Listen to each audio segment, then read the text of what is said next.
নিরামিষ দিনগুলোতে আমরা ভেবে পাই না কী বা এমন রান্না করব যেটা দুপুরে ভাতের সঙ্গে বলুন বা রাতে রুটির সঙ্গে অসাধারণ খেতে লাগবে এবং সবাই খেয়ে খুব প্রশংসা করবে। আজকে আমি তেমনই একটা রেসিপি নিয়ে চলে এসেছি।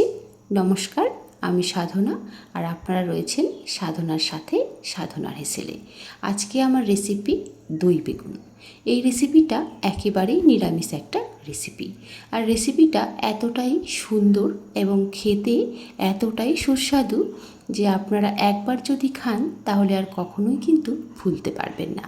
আর বেগুন খেতে বিশেষ করে যারা পছন্দ করে না তারা তো এটা চেটেপুটে খাবে, এ কথা আমি বলে দিতেই পারি। এটা আপনারা ভাত, ফ্রাইড রাইস বা রাতে রুটি পরোটার সাথে ট্রাই করতে পারেন, অসাধারণ লাগবে।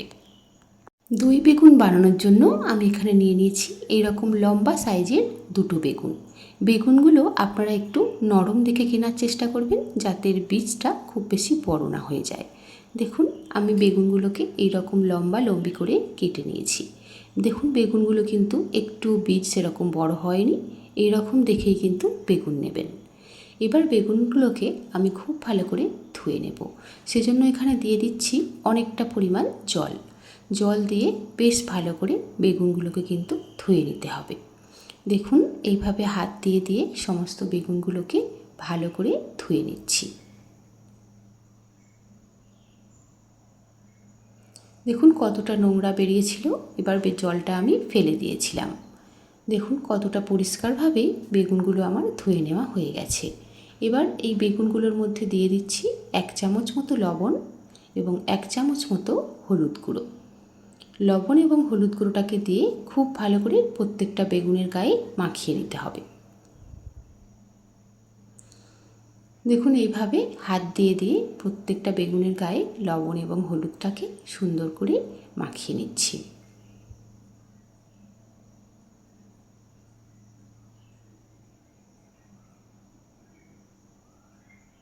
দেখুন, আমার সমস্ত বেগুনগুলো মাখানো হয়ে গেছে। এইভাবে এটাকে আমি রেখে দেব 10 মিনিট মতো। এবার আমি কড়াইতে দিয়ে দিয়েছি বেশ খানিকটা সর্ষের তেল। কড়াইটা আমি আগেই ওভেনে বসিয়ে দিয়েছিলাম। কড়াই গরম হয়ে আসতে তেলটা দিয়ে দিয়েছি।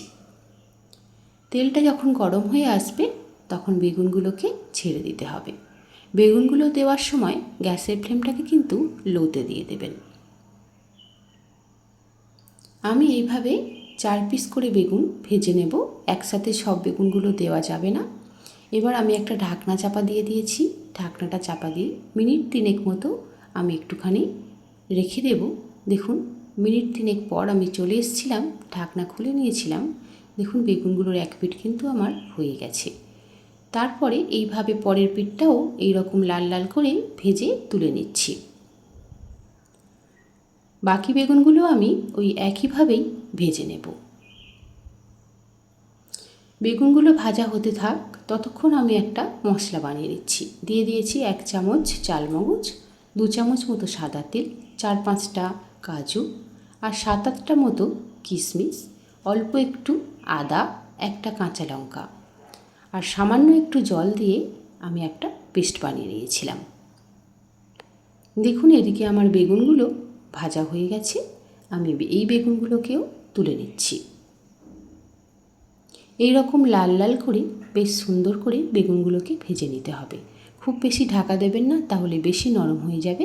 এইভাবেই বেগুনগুলো ভেজে নেবেন। এবার কড়াইতে যে তেলটা অবশিষ্ট ছিল সেখানে ফোড়ন দিয়ে দিয়েছিলাম 1 চামচ কালো জিরে, একটা শুকনো লঙ্কা আর কিছুটা কারি পাতা। ফোড়নটাকে একটু ভালো করে ভেজে নিতে হবে। একটু ফোড়নটা ভাজা ভাজা হয়ে এলে যে মশলাটা আমি বানিয়ে রেখেছিলাম, যে পেস্টটা, সেটাই দিয়ে দিয়েছি। পেস্টটা দিয়ে দেওয়ার পর খুব ভালো করে একটুখানি কষিয়ে নিতে হবে। 2 থেকে 3 মিনিট সময় ধরে লো ফ্লেমে এইভাবে একটুখানি কষিয়ে নিতে হবে। আমি একটু জল অ্যাড করে দিলাম যাতে আরেকটু সময় ধরে এটাকে কষিয়ে নেওয়া যায়, যাতে এর কাঁচা গন্ধটা চলে যায়। এইভাবে আরও একটু কষিয়ে নেওয়ার পর দিয়ে দিচ্ছি 1 চামচ জিরে গুঁড়ো, 1 চামচ ধনিয়া গুঁড়ো দিয়ে আমি আরও একটু ভালো করে কষিয়ে নিচ্ছি। এবং মশলাটাকে খুব ভালো করে মিশিয়ে নিচ্ছি। আমি এখানে আরও একটু জল অ্যাড করে দিয়েছি যাতে মশলাটা আরও একটু ভালো করে কষিয়ে নিতে পারি। এইভাবে আরও 1 থেকে 2 মিনিট মশলাটাকে একটু কষিয়ে নিতে হবে। মশলা ততক্ষণ কষানো হতে থাক, ততক্ষণ আমি দইটাকে রেডি করে নিচ্ছি। এখানে আমি 150 গ্রাম পরিমাণ নিয়েছি টক দই। একদম ক্রিমি টেক্সচারের যে টক দইটা সেটাই আমি এখানে নিয়েছি। এবার এখানে দিয়ে দিচ্ছি 1 চামচ পরিমাণ লবণ এবং 1 চামচ পরিমাণ চিনি। এ দুটোকে দিয়ে ভালো করে এর সাথে ফেটিয়ে নিচ্ছি। দেখুন এইভাবে একদম ক্রিমি করে দইটাকে ফেটাতে হবে যাতে কোনো দলা ভাব না থাকে। এবার দেখুন এখানে আমার মশলাটা অনেকটাই কষানো হয়ে এসছে।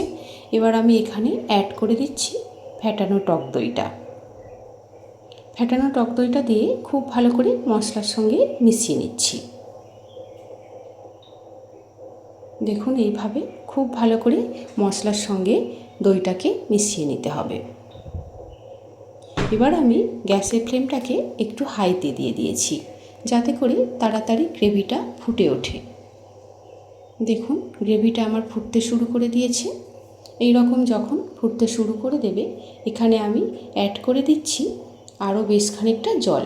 ঠিক যতটা জল আমার গ্রেভির জন্য প্রয়োজন হবে ততটাই আমি এখানে দিয়ে দিয়েছি। এবার আমি একটা ঢাকনা বন্ধ করে দিয়েছি এবং অপেক্ষা করছি ফুটে ওঠার জন্য।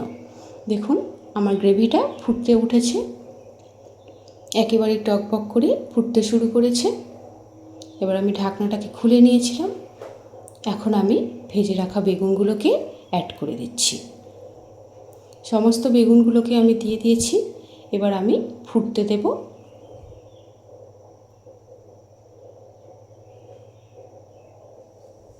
দেখুন এইভাবে যখন ফুটতে শুরু করবে তখন একটা ঢাকনা বন্ধ করে দিয়ে গ্যাসের ফ্লেমটাকে লোতে দিয়ে রান্না করে নেব 10 মিনিট মতো। 10 মিনিট পর আমি চলে এসেছি, ঢাকনা খুলে নিয়েছি। দেখুন বেগুনগুলো আমার একেবারেই নরম হয়ে গেছে। বেগুন যেহেতু ভাজার সময় অনেকটাই নরম হয়ে যায় তাই এখন আর বেশি করে ফোটানোর প্রয়োজন পড়ে না। দেখুন আমার গ্রেভিটাও একেবারেই কিন্তু পারফেক্ট হয়েছে। আর কালারটা কতটা সুন্দর এসছে সেটা তো আপনারা দেখতেই পাচ্ছেন। এখন আমি এখানে অ্যাড করে দিচ্ছি 1 চামচ মতো শাহি গরম মশলার গুঁড়ো। গরম মশলার গুঁড়োটাকে দিয়ে দিলেই কিন্তু রেডি হয়ে যাবে দই বেগুন। আমার রেসিপিটা কিন্তু একেবারেই তৈরি হয়ে গেছে।